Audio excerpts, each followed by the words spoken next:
What's going on, everyone? Welcome back to another episode of the Muscle Memoirs Podcast. Today, it is my pleasure to be joined by Brett Freeman and James Johnson. Gentlemen, how you doing today? Doing well. Doing good. Thank you for having us. Yeah, absolutely. My pleasure, guys. I'm looking forward to this chat. But before we dive into the weeds, for our listeners who might not already be familiar with you, let's start with a brief introduction. And why don't we go with James first? Okay. So James Johnson started kind of out. I'm a licensed physical therapist, so that's where a lot of my background comes from with that education. Even before getting into grad school, working as like a personal trainer, but always kind of gearing it towards the rehab sciences. So kind of taking a little bit more of a biomechanical approach to training and things like that. I've played sports my whole life, so I started out with a lot more sports performance, and then just somewhere along the way fell in love with bodybuilding, and have been kind of doing that for the last 4 or 5 years has been my focus pretty solely. And then back in 2017, I founded ATP Performance, and then brought on Brett this year as a co-owner, and that's what we're doing. Excellent. James, are you in the middle of prep right now? I am, yes. When's the first show scheduled for? It's kind of a secret. We're kind of keeping this under wraps.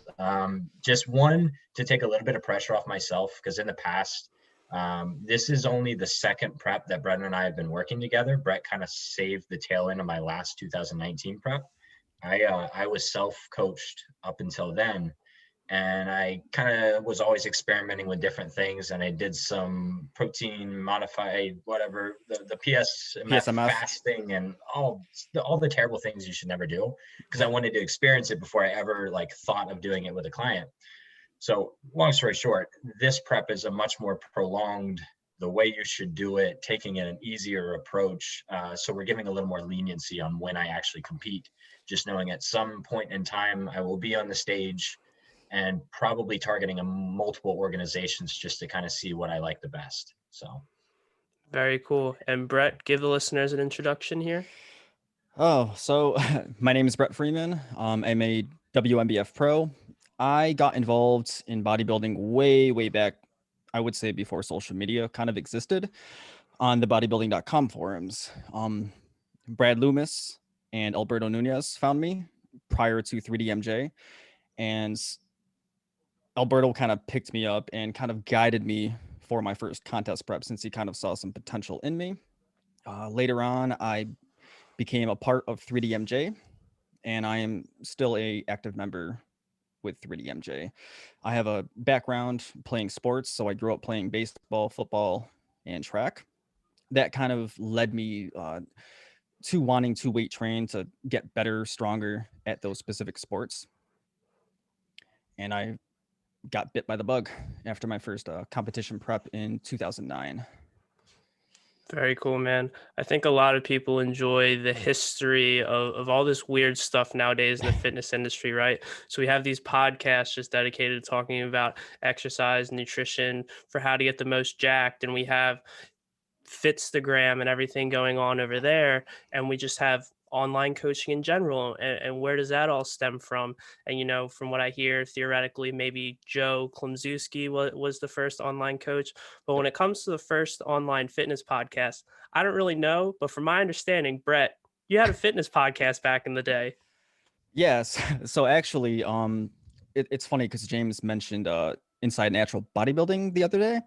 And that was one of the first fitness bodybuilding podcasts, I believe, with John Hansen, another professional bodybuilder.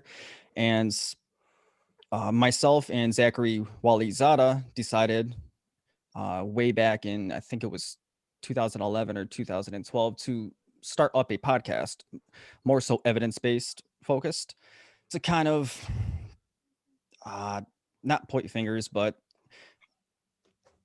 kind of stomp out all of the bro science that was still, running rampant, in the industry at that time.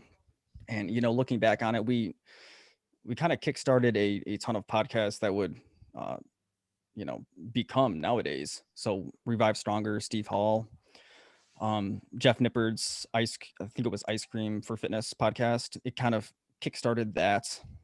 And it's it's kind of weird looking back on and reflecting that we kind of paved a way.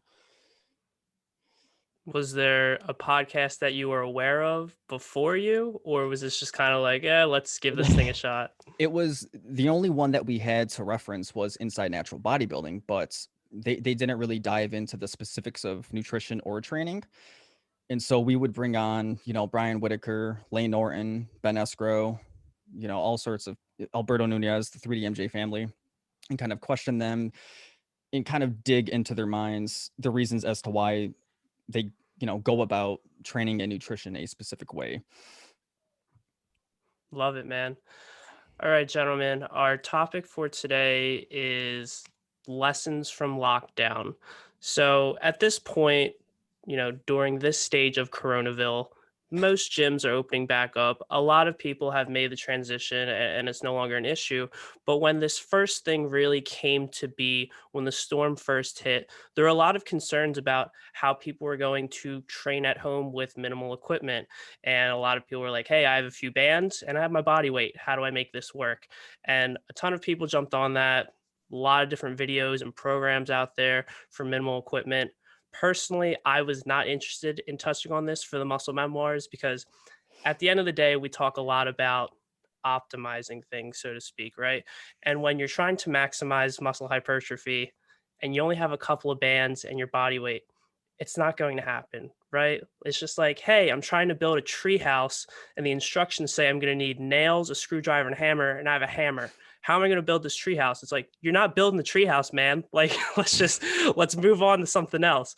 But there are a lot of interesting things that have manifested or lessons that many have learned from lockdown. And that is because despite minimal equipment, most people ended up expanding their home gym.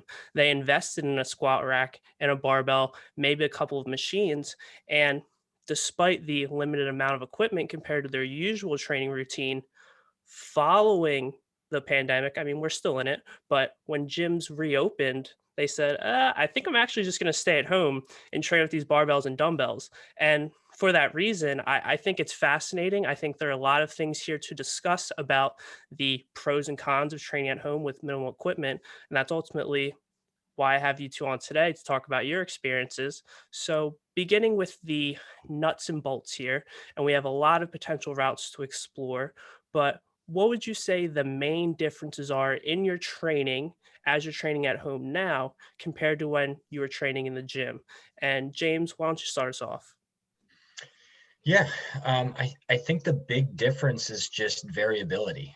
You have to get a little bit more creative with how you will vary your exercises because, I mean, we know after a certain point, you're just going to stall. Things will get sticky and progression gets a little bit tough. At the gym, you just say, all right, I'm going from one machine to now a cable variant or a second machine, slightly different angle. Now, if you have a barbell, how do I change a barbell?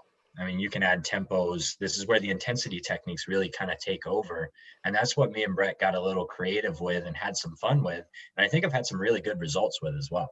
I think, just off the top of my head, the top two for us have been implementing BFR training. I'll say three. BFR training, unilateral training has become big. Because obviously, two, you have a load component. I mean, you can't have an infinite amount of plates because they've become like gold nowadays. So if I can only load so much, how do I make that load harder? So unilateral training, and then also the implementation of some myo reps and things like that, just to really get that intensity higher artificially. And it helped that I had some background in BFR training from the rehab side of things. So it wasn't something foreign. It was something that we were already doing.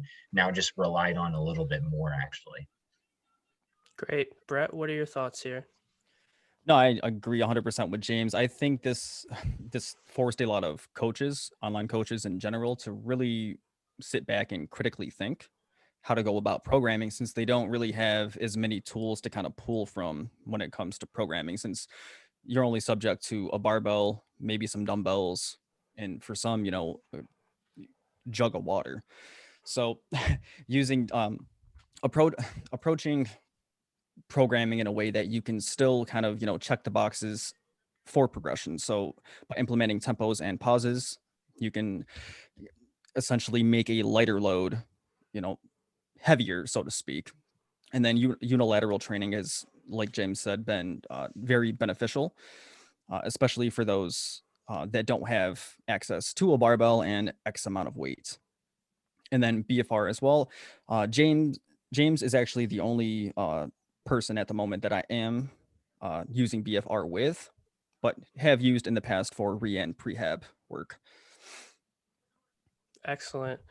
Are there any movements that you guys have found to be missing from your gym? Any machines perhaps? And then furthermore, are there any exercises that in the past you really never touched but were forced to because of your limited equipment? And actually, it's probably one of your favorite movements now. Any thoughts there? Mm.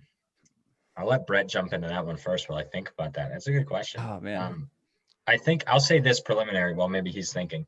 The big thing for us is I think we can both agree that we were both minimalists with our training to begin with. We weren't the people that had to rely on the machines. So a lot of our programming was already barbell and dumbbell heavy. So it was just kind of a lateral move for us with a couple reductions here and there. I was gonna say the same thing, honestly. Like if I trace back all of my own personal training, the vast majority of every single movement was either a barbell or a dumbbell. So when it comes to machines, I guess the only one that I would miss maybe is a hack squat. But honestly, I mean, a barbell squat, fits my mechanics and leverages perfectly. So that's more so wishing that I had one, not needing it. That's probably where I would go to, is the leg training was probably the hardest adaptation, especially for people with some injuries. Myself included, I have some chronic back injuries that I deal with. And at times a barbell squat is fantastic. At times it's like my worst enemy. So people have to realize that you do have a lot of variability, even if you only have a barbell and some dumbbells to train the legs, because it's not just a barbell back squat. You can adapt it to a pause squat. You can do front squats. You can do landmine squats. I mean, split squats, lunges. There's so many different options, but people get so locked in on, I don't have a leg press. I don't have a hack squat. What do I do now? You got to adapt. And I think it forced people to really learn some better mechanics, because you can't BS your way through some of those barbell movements like you can with a leg press. Yeah, absolutely. I've had a pretty well equipped home gym setup before the pandemic. And in contrast to most people, I actually ventured out into the gym world during it because I think it was just a product of being home all the time with work, with training now. And I always preferred training by myself at home, but now not going out, I was like, I kind of want to go out and see what's going on. And I ended up in a gym and I tried all the different machines, right? I was like, let me see what I've been missing out on. It's been 2.5, 3 years since I was in the gym scene. Maybe I really do miss having a Smith machine or this other machine. And basically they all felt like trash. And I was like, all right, I'm going to return to the dungeon, stick with my barbells and dumbbells. The only thing that I really enjoyed having was a functional cable column. I have a lat pull down / cable row, but I can't adjust the stack, which is really nice for basically biceps training and then lateral raises. But outside of that, I'm fortunate enough to have a leg press / hack squat. So that was something that I didn't miss, but that's probably the only other thing that comes to mind, as you mentioned, Brett and James, that I really think would be the only benefit to that setting. But on the topic of preferring to train at home or in a gym environment, I would like to get your thoughts on that, because this is something that commonly comes up, right? So how important your environment is. And everyone likes to talk about the role of having a training partner or that person who's stronger than you and can really push you and get you to train harder and make yourself better. But there's also the limitation of having to wait around for equipment or just people being in your way. So transitioning to the home environment, how have you enjoyed that training by yourself? Do you miss a partner? Do you miss just being in public and being in that environment? What are your thoughts there, James? I do miss it to an extent. I will put a clarifier out there that right now I'm currently doing a 4-day split, and 2 of the days are in a commercial gym because I also work as a trainer on those days. So when I'm doing my in-person sessions, I then use a little bit more equipment then, but that's just recent. For a long period of time, it was just in the garage. I found, and this is something Brett and I have been working on a little bit, I found that it was hard for me to stay regimented with my time when I was in the garage, because I didn't have to go anywhere. I didn't have to, it wasn't like I'm away from home, I got to get back home to help with the kid, to help with the wife. So my rest times were getting a little prolonged. I was getting a little distracted with the phone and things like that. Where at the gym, it's, I'm not going to be here for 3 hours. Like, let's get in, let's do the work, and then let's get home because I have other stuff to do. So there's a huge component to that. And Brett's been on me about, like, stay off the social media, just put it on music, put it away, and then just get to work. But that was why I liked the garage gym as well, is because we do now have a 5-month-old daughter. So I need to be around more. So now I'm really preferring it for that. It just took a little bit of a mindset adaptation there a little bit. Brett? So I used to always train at nighttime when I did go to the commercial gym, because I just never, it's not that I dislike people. I just don't like lifting, in a crowd, and I'm more so introverted as well. So it kind of, increased my anxiety when I would train. So I would, train at night, so there would be nobody there. So the transition was seamless. It was easy. And I've noticed that I have actually flourished a bit more so. And I suppose, like, not having to wait around for equipment is another great thing as well, but not having to commute, not having to, spend 30 minutes going back and forth and then warming up, etc. So it has definitely decreased the amount of time that I do train. And again, with my wife and everything, I'm readily available. If I have to come upstairs, I don't have to drive, again, to and from. Yeah, it was seamless. Yeah, that makes sense to me. Have you? I think you hit on. Oh, No, James, go ahead. okay, I was going to say, I think Brett hit on something there that's pretty important. Of, there's pros and cons to both of one of these points. Is you are able to pull yourself away from training to help out if need be, and both of our situations kind of require that. Me with kid, Brett with kid and wife. But that also can be a negative too, if you're like, bouncing back and forth between the mindset of heavy, intense training, taking a break to go help out, and then trying to find that mindset again can be really challenging for a lot of people. And it's something that some of my clients personally were struggling with. They're, and these are the guys that, some of them were so dramatic as to have a studio apartment and buy a squat rack and put it right next to their desk. So they're literally sitting at their desk for 8 hours, and then their gym is right there beside them. So finding the motivation after 8 hours of work to be like, all right, now I got to work out. Some of that travel to the gym can help people get in the right mindset. You're in that atmosphere, you're in that environment. So there was some definite mental barriers for some of the clients in that transition.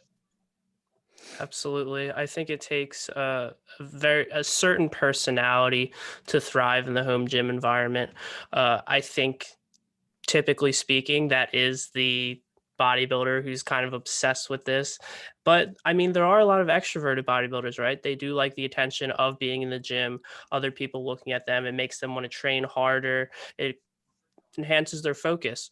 But on the topic of training partners, throughout each of your training careers, have you ever had a training partner? What do you think, generally speaking, the value of one is, and how that may potentially enhance one's training? I've only personally had a training, well, if you don't include my wife, who was always around for a while, but never really trained with me. We had separate programs, but it was just nice to have her around. I had one training partner for about 4 or 5 months, and it was nice, but I was also the one calling all the shots. He was kind of just doing the same program as me. I called the numbers. So it was more so there for a little bit of motivation and a spotter. I think having a good training partner, someone that I meshed with really well, but someone that was more advanced than me, would be massive. I just haven't found that person in my circles yet. Wherever I'm moving, it always seems like I'm not finding that person or they're just not there. So I'm not used to having a training partner, but it's something that I actually would love, because I see some of these videos of guys like they've got a whole group with them just hyping them up for absolutely everything. And that can be huge mentally. I mean, me cold in my garage trying to gear myself up for like a lifetime PR squat, which I hit recently. It's like, damn, like what am I doing? But yeah. Brett, have you ever had a training partner? Yeah, I've had a few in the past. My wife, and then I've had a few roommates that have, kind of tagged along and helped, me train. But what I found wrong with them is they kind of became a distraction, and that's like nothing negative towards them. But I would notice that we would talk more than actually train. And since I wouldn't, freestyle my workouts, when I would be training, distractions don't really, sit well with me when I, am working up to either, a 3 to 5 rep max back when I was powerlifting. And so I slowly, had to kind of tell them that it's not anything against them, but solo is honestly just the way that I prefer to train. I don't really pull anything from, a training partner or a crowd when it does come to training. It's more, inner.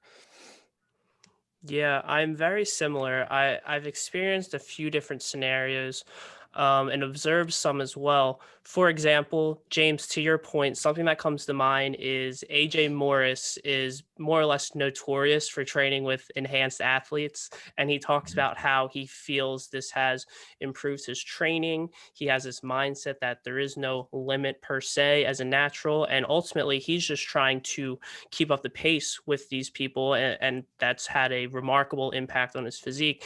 And I think that's fascinating. But whenever I consider the potential of training with someone and me not calling the shots, it's just that, well, we all have this different ability to recover from training, right? We're all built differently. One exercise is going to fit this person better than it's going to suit another person. So I struggle with the concept, or I just generally don't find it appealing to be on the same exact program as someone else.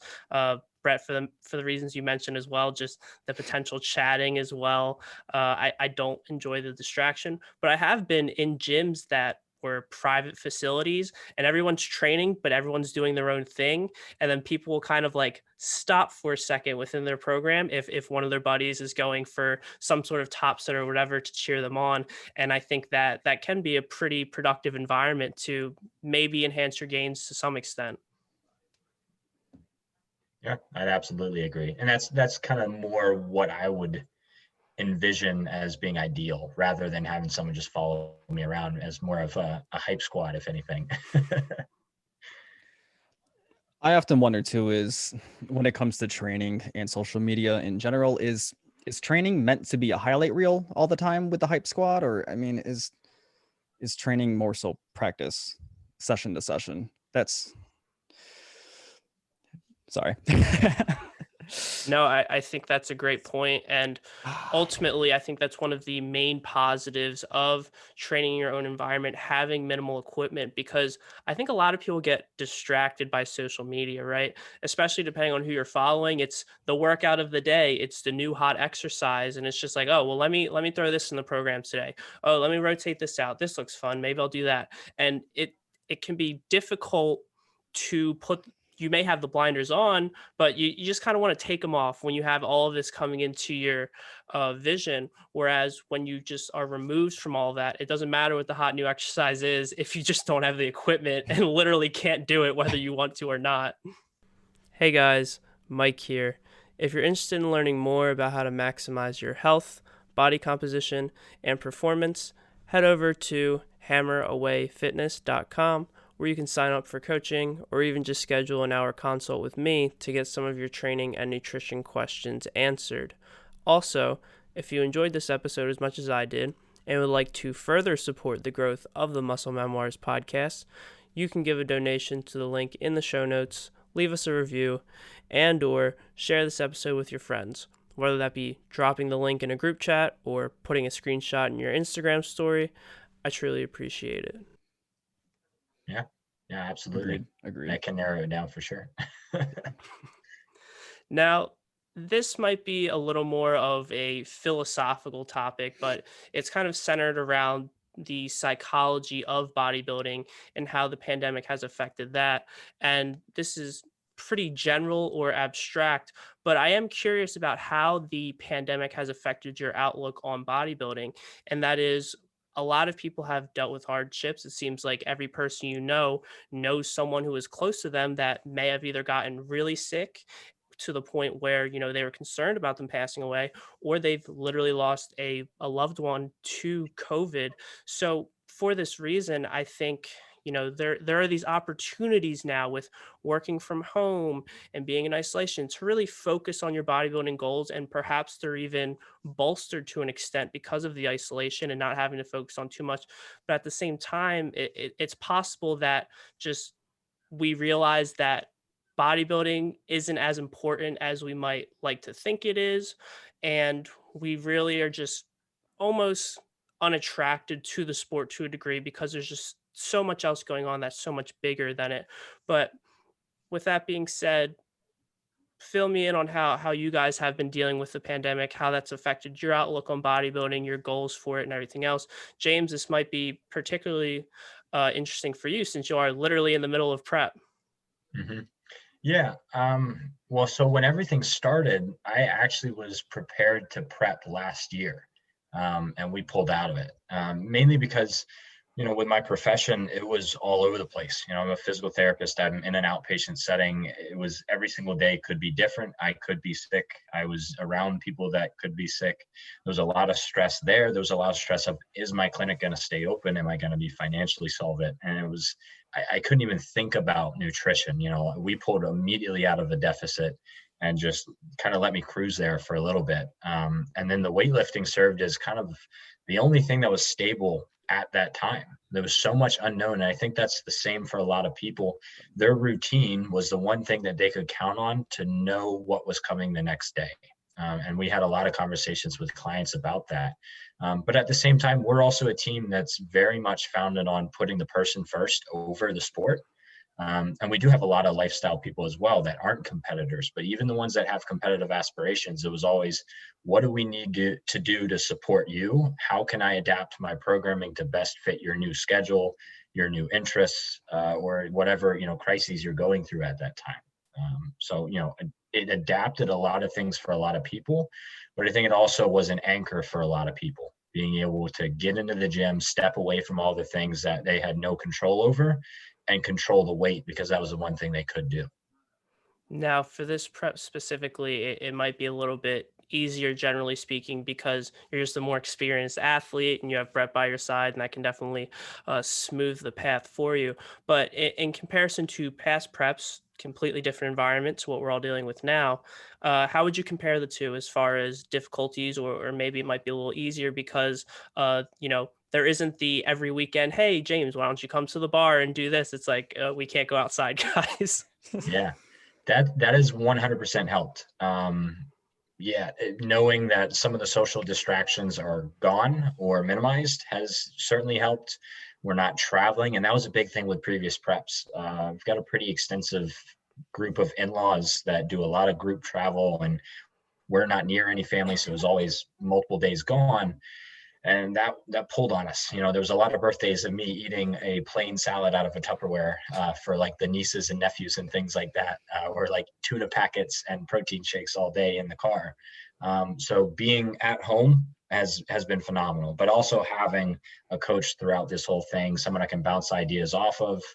And now having waited a year, I started prep in December. So we had a full year of lockdown pretty much ahead of us to kind of gauge, what do we need to do? How do we need to adapt? Had I continued to that prep in 2020, things probably would have been a little bit different. But now I just feel like we have a better grasp on the situation. Fantastic. Brett, how has the pandemic affected your outlook on bodybuilding? It hasn't changed it too much. I mean, for me personally, it really hasn't changed it too much. I've had to adapt quite a bit more so. But for clients, most definitely. 2020, I was set to have, almost a full roster to compete. And so what ended up happening was just sitting down and having those conversations. And is it really worth it and realistic to continue out prep with the unknown, with travel restrictions, et cetera, et cetera, et cetera. And I mean, one of the main things that I always tell clients is the stage will always be there. And so for those that did have access to home gyms or some that could, train commercially, we, stuck, to the program, and we rolled with what, we had at that particular moment. For myself, I kind of handled COVID and lockdown a little bit differently compared to others. I mean, I was just coming out of a full year prep in 2019, so I wasn't even 6 months post show. So psychologically, it was a bit difficult, kind of being detrained. I chose to not train for around 2 to 3 months before getting a home gym, but looking back at it, I think that was good, for the mind and the body.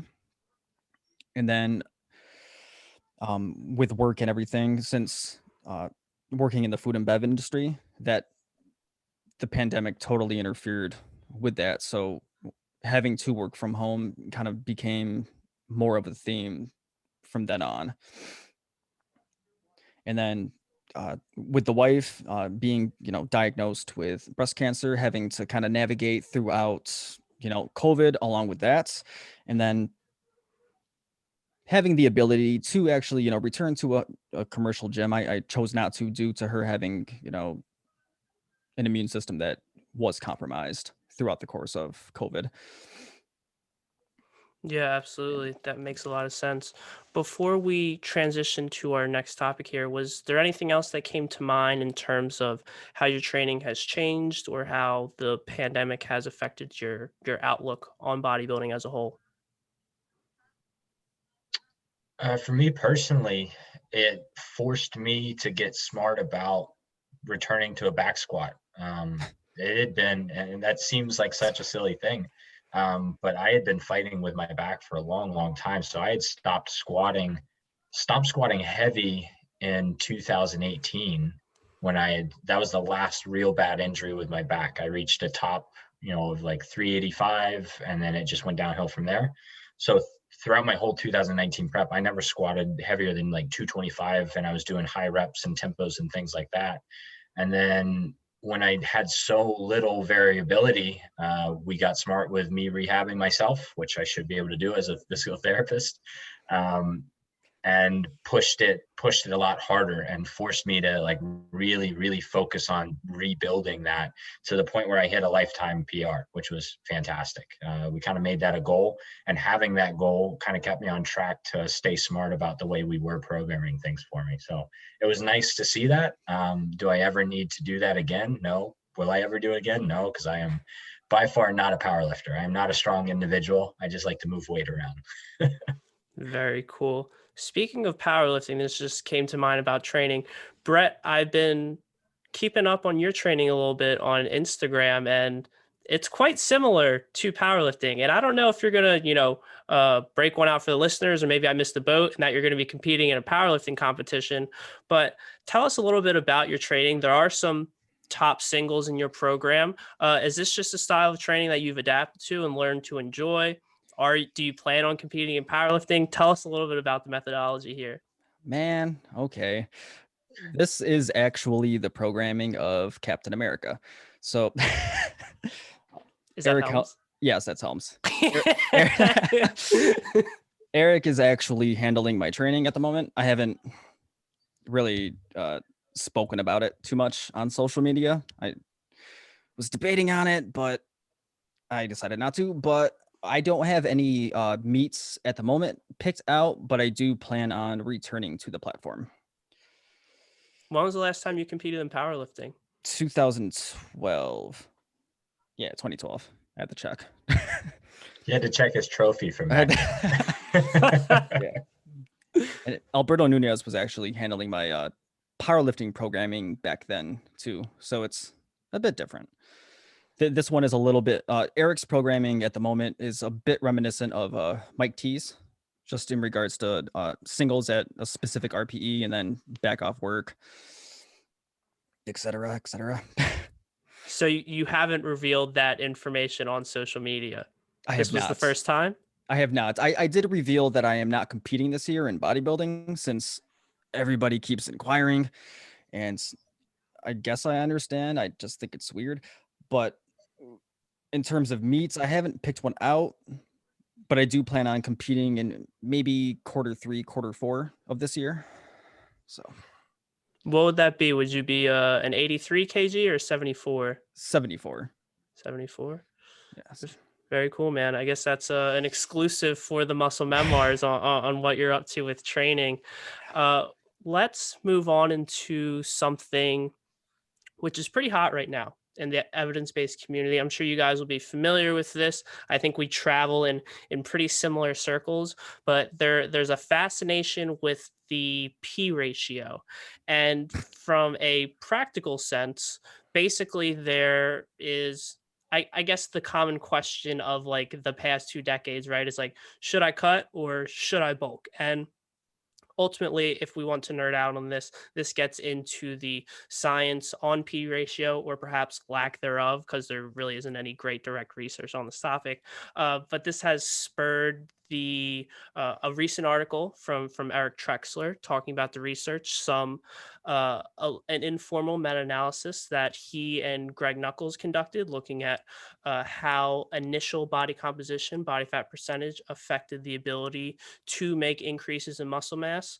But keeping it to perhaps in the trenches experience here, considering the lack of direct research on the topics, I've had a few guests on the Muscle Memoirs just to expand on their off-season approach, because I think it's interesting when the direct data isn't there. I think it's a fine thing to rely on the anecdotes of extremely successful athletes and coaches. Specifically, I had Jack Thorburn on the podcast, who is not afraid of getting fluffy in the off season. I've had Bob Waterhouse, who is not afraid of getting extremely fluffy in the off season, and he is now a natural IFBB pro, which I think is extremely fascinating. On to that point, Brett, you're not afraid of getting a little fluffy in the off season, are you? Nope, never have been. It'll come off. Yeah, I I think that's an excellent way to put it. It'll eventually come off, but perhaps to maybe expand on, has this always been your forte, or over the years you learn that this was the approach that worked for you? Perhaps you stayed a little too lean one off season, and you found out that it really didn't translate into any improvements on the stage. Fill the listeners in here on your approach. Okay. I mean, as I've gotten older, I have taken more of a leaner, healthier approach to it. But so Trexler absolutely, put out a gem of an article, by the way, in regards to P ratio. So everybody check that out. So what I have noticed anecdotally, 2009, when I was a teenager and I contest prepped, got down to a level of leanness that almost had striated glutes. All of the physiological adaptations that occurred remained for at least 6 months to 8 months post show. So I had food focus, slight, I would say that I had an eating disorder, a very bad perception of food. And Alberto and I tried to reverse diets because that's what was cool back then. Lane Norton, Lionel McDonald. So we would add 5 grams of carbs, a gram of fat every single week. What ended up happening was I hated myself, so to speak. So 2011, things started getting a little bit, we started to get a little bit more informed about the post-show period and, what it takes to reestablish hormones and just becoming a functioning human again. So in 2011, the recovery diet wasn't really out yet. So we still reverse dieted, but I would kind of go off plan and gain, an additional 10 to 15 pounds after my show period. And still everything was there. So there was still food focus there. I wasn't 100% recovered. And then 2017 is when I started to utilize the recovery diets and, bringing calories up immediately post show and putting on 10 to 15 pounds within 4 to 6 weeks post show. And then kind of staying there to reestablish hormones and again, just becoming Brett again, so to speak. So I would say it took me around 5 years of, actually competing to kind of become content with gaining body fat in the off season. Now, that isn't to say that, I always took a leaner approach. I always have gotten heavier. And what I have noticed is strength gains and just the ability to actually move weight and put on muscle it comes easier, I would say, with more body fat that you do have on yourself. And what I have noticed too is those that individuals that tend to stay a little bit too lean, they don't progress as much. I mean, recovery, sleep, just their actual intent and focus towards training kind of diminishes, and they're more so focused on food as opposed to progressing and improving in the gym, which I kind of wonder what's the whole point of bodybuilding if you're more focused about what you're eating as opposed to hitting PRs or stacking up sessions progressively. For sure. James, what are your thoughts on all of this? They're pretty similar. Brett got me pretty darn chunky, and we enjoyed it. That's your fault. No, I'm just kidding. No, I think each person has to find what body weight they're comfortable with, and then just kind of build from there, because it's bodybuilding, right? So the question that I always ask people is, when they take these lean bulking approaches, is if you're only trying to be in 100 to 200 calorie surplus, how confident are you that your calculations and your measuring is accurate? Because you could very easily mess something up there and not be in a surplus. So you do that enough days and you're slowing yourself down effectively. So we've taken the approach of, let's make sure we're in a surplus, and then let's focus on the training, because that's what's going to build us. It doesn't matter what I look like in the off season. I've been my heaviest in the summers, probably because just the way I compete. I'm walking around 15-16% body fat, 210 on the beach, and I'm happy. I don't care. I'm a married man. I don't care what I look like anymore. And the judges honestly do not care what you weigh in the off season. They don't care how strong you are. You're judged on the day of the show. Mm-hmm. That's now, not if you compete in the International Federation of Fitstagram, Brett, where you get medals for best off-season physique, and as such, you need to stay as lean as possible while quote unquote being in the off season. One of my bucket list goals is to compete in the off season. Like, since you have to compete every 2 years with the WNBF, I have always wanted to show up 40 pounds over stage weight, just, to get a qualification and remain a pro. But lofty goal. Such a troll. That'd be a beautiful thing to see. No tan either. But James, I think I interrupted you there. What were you about to say? No, I was just going to say, we don't advocate for like intentionally getting unhealthy, but you have to make sure that you're in a surplus to then grow. So let's maybe err on the side of being a little more aggressive with the food, because like Brett said, it'll come off. The higher you go in your off season, the smarter you probably have to be coming back down. If you're 45 pounds over stage weight, you can't expect to do a 12 or a 13 week prep, which most naturals aren't doing. At least the experienced ones aren't doing anymore anyway. But yeah, you just have to be smart about coming back down so you're not killing yourself. But it can certainly be done. And so many people are doing it that, anecdotally from us, anecdotally from, guys like Josh Kenyon, who just bulked for years and then have a phenomenal density to their physique. I mean, there's so many people that you can look at and point fingers. And I know that's not evidence in itself, but there is a trend. There's a trend for sure. Yeah, absolutely. I mean, I would rather find out that, I have to diet for 6 weeks longer than I originally planned, than after 2 years of quote unquote bulking, I'm like, I guess I haven't put on any lean tissue. So to that point, I totally agree. Let's err on the side of knowing that we're in a surplus and that everything is trending in the right direction in regard to recovery, performance in the gym, so on and so forth, because ultimately it will all come off. But on this topic of anecdotes and bulking, Brett, I feel like you alluded to the fact that you might have done the seafood diet in the past. That may or may not be true, but I'm curious, what is the peak off-season body weight you've achieved? Because again, looking at, all these other successful bodybuilders, it seems like everyone's done it once where they just kind of went off the rails. And obviously Alberto Nunez is the most notorious for this. And who knows how heavy he got there. I 250. can't. Was it really? Because I Yeah. feel like at this point we're just like upping it because we love this myth of Alberto getting super fat, considering how difficult it is for him to put on weight in the off season. But was it really 250? It was 250, and he was eating upwards of 6,000 to 8,000 calories. I remember that somehow. Big boy. And what's the biggest you've got, Brett? Have you taken that approach? Have you experimented with it? Oh yeah, I have been known to dreamer bulk pretty bad. That's what we used to call it way back when. The heaviest I ever got to was around 180, 185, and it was not a pleasant sight to see. It was completely unhealthy. I mean, I had a manual labor job at the time, but I was still just sweating, sitting, standing, just talking. So it was not conducive to progressive weight training either, because like a 3-rep set would gas me for 5 to 7 minutes. But I did that quite a few times actually. And when I was working with Berto, I would, send him check-in pictures. He's like, yo, we have to chill. Let's hang out and harden up at this body weight. This is getting a little sloppy and out of hand.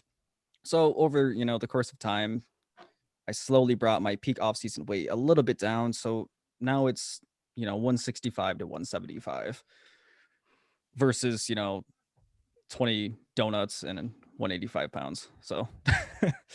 And for reference, what is your stage weight roughly? 143 to 147 ish.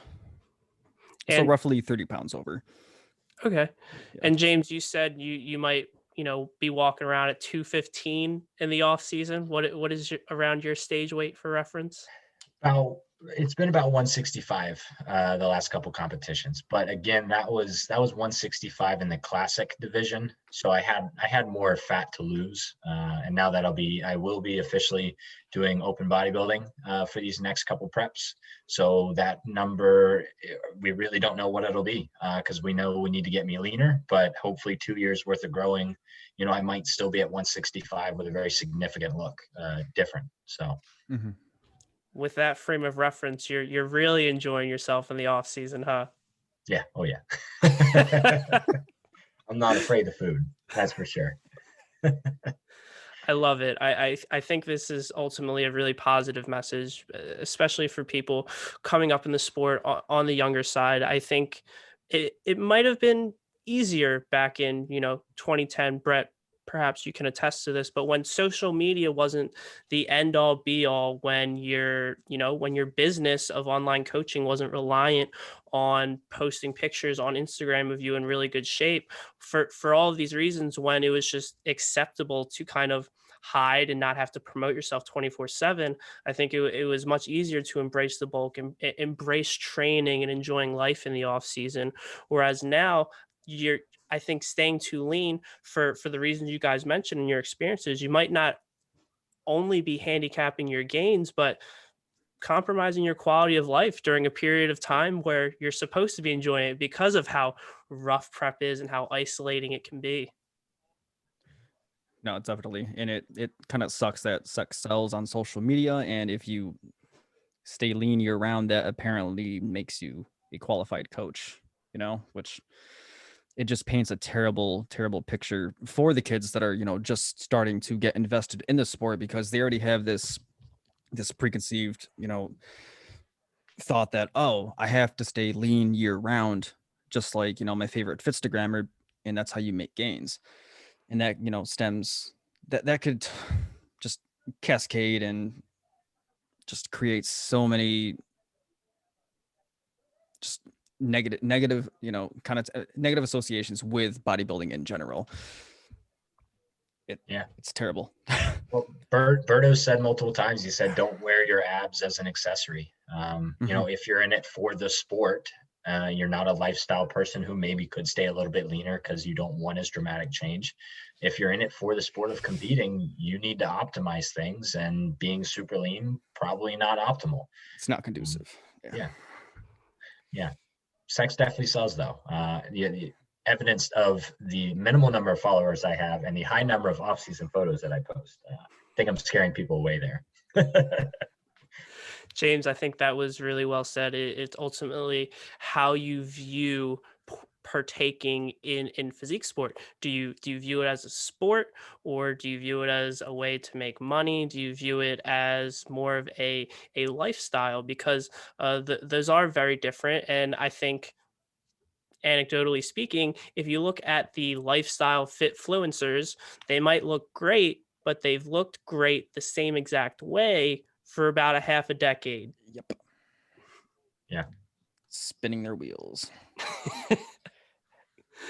Yep, Yeah. absolutely. But gentlemen, this has been an extremely enjoyable chat. I really appreciate your time, but that's all the questions I have for you today. For our listeners who want to go and learn more about you, support you, where can we point them towards? James?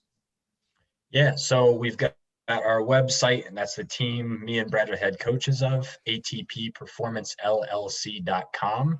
The business Instagram is ATP_performance. That's an actual period, not spelled out. And then my personal is J.Johnson.DPT. So that's where you can find me. Brett? I am located at Bathtub, BAFTUB. Is that it? That's it, Yeah. man. at ATP Performance as well. Alrighty, excellent. All of those, the social media handles and the website will be in the show notes. But that does it for another episode of the Muscle Memoirs podcast. Thank you so much for joining us, everyone.